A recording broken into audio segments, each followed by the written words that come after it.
Olá, eu sou o professor Marcos Staub, o assunto hoje é literatura e vamos falar da obra-prima do pai dos poetas, Dante Alighieri, a Divina Comédia. A Divina Comédia ganhou essa denominação porque comédia era um nome dado às histórias que terminavam bem, em oposição às tragédias. E o que é a Divina Comédia? Resumidamente, é a maravilhosa, fantástica jornada do poeta Dante, acompanhado do também poeta Virgílio, pelas veredas do inferno, purgatório e o paraíso.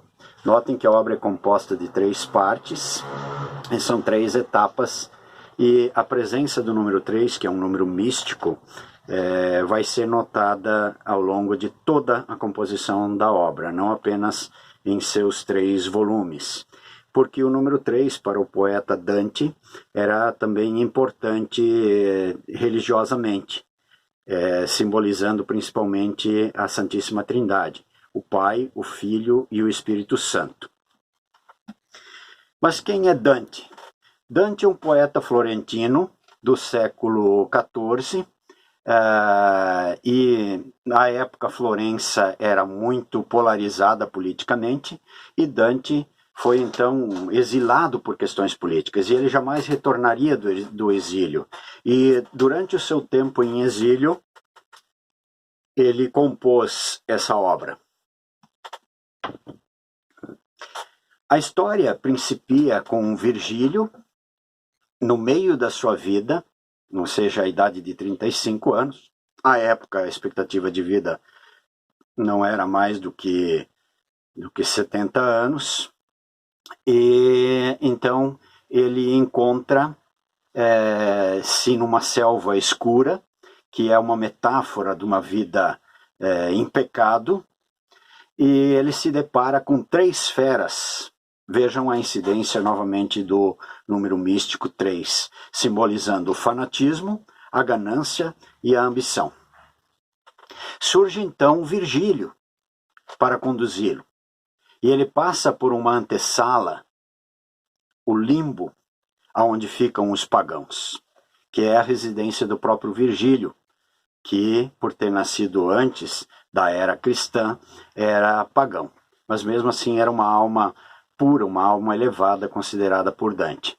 E encontrava-se um aviso muito severo nessa entrada, que resumidamente dizia o seguinte: deixai toda a esperança, ó vós que entrais. Percebe-se que há um aviso bem severo logo na entrada. Ao longo de toda a jornada dos poetas, muitos espíritos ficavam espantados e se aproximavam dos dois. Ficavam espantados por verem uma alma viva no reino dos mortos e queriam saber notícias sobre a terra, sobre seus antepassados, e muitos contavam as suas histórias pessoais e, em alguns casos, Dante simpatizava com eles, e em alguns outros casos Dante simplesmente os ignorava. A estrutura apresentada para o inferno, o purgatório e o paraíso é bastante semelhante.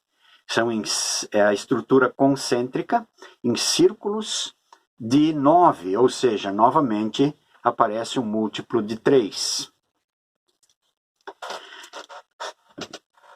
A parte que se refere ao inferno, existe uma passagem em que os poetas encontram Simão Mago, personagem principal da nossa história, pois cada círculo comporta os pecados correspondentes. E Simão Mago, pelo pecado da simonia, ou seja, o uso da magia, ele se encontra no 3º círculo, no 3º bolsão. Vejam a representação mística do número 3, Simão Mago, colocado exatamente no 3º círculo. E Simão Mago, a alma de Simão Mago, eternamente fustigada, colocada, metida de cabeça para baixo, em um buraco, revolvendo-se eternamente moendo, né, os grãos da terra, com uma metáfora também à alquimia, que é uma artimanha, um artifício dos magos. E o encontro de Dante e Virgílio com Simão Mago é bastante impactante, não só pelo visual, mas também pelo severo diálogo que se travou. Eu vou ler para vocês, no canto 19 da Divina Comédia, como esse encontro se deu. Ó Simão Mago, ó míseros sequazes, que as coisas de Deus, que transcendentais, esposas devem ser do bem rapazes. Que sois por ouro e prata profanais, que a trompa soe para vós, ora é mister. Para vós que do bolsão terceiro estais.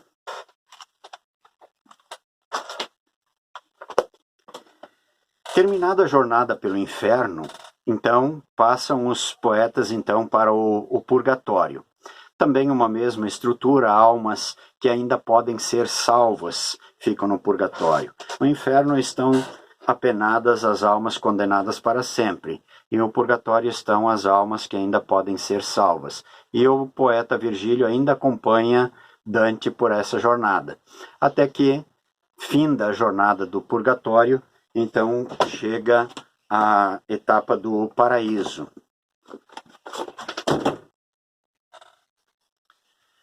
Sendo então o acompanhante de Dante, o poeta Virgílio, um pagão, ele não poderia mais acompanhar o Dante a partir desse ponto. Quem passa a acompanhá-lo então é Beatriz. E quem é Beatriz? Beatriz é o amor platônico de Dante. Disse a biografia de Dante de que ele a viu por uma única vez aos 9 anos. Veja novamente a recorrência do múltiplo de 3.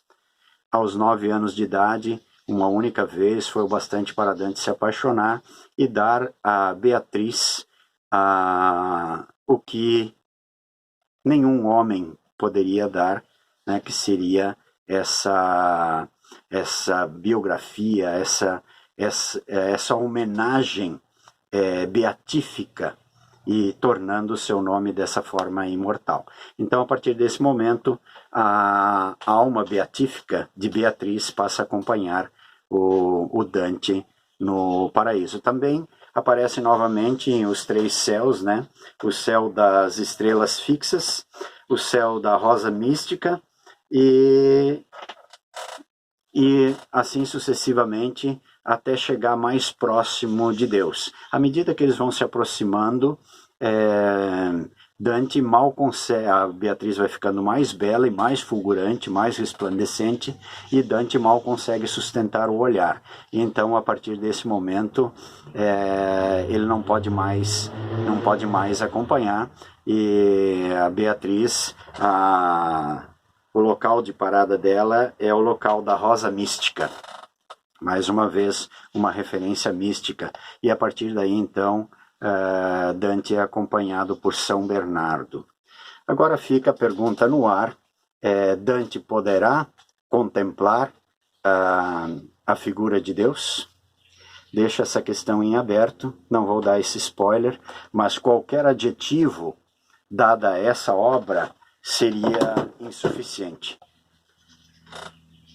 Por isso que essa obra gerou um adjetivo e um substantivo, dantismo e dantesco, para escrever uma história com detalhes muito vívidos e muito fortes e muito impressionantes. Então, a dica de leitura é a Divina Comédia de Dante Alighieri, realmente fascinante, impressionante a um nível estratosférico. O paraíso é uma parte dessa obra que é realmente comovente e leva necessariamente às lágrimas qualquer leitor. Eu recomendo. Muito obrigado, até o próximo vídeo.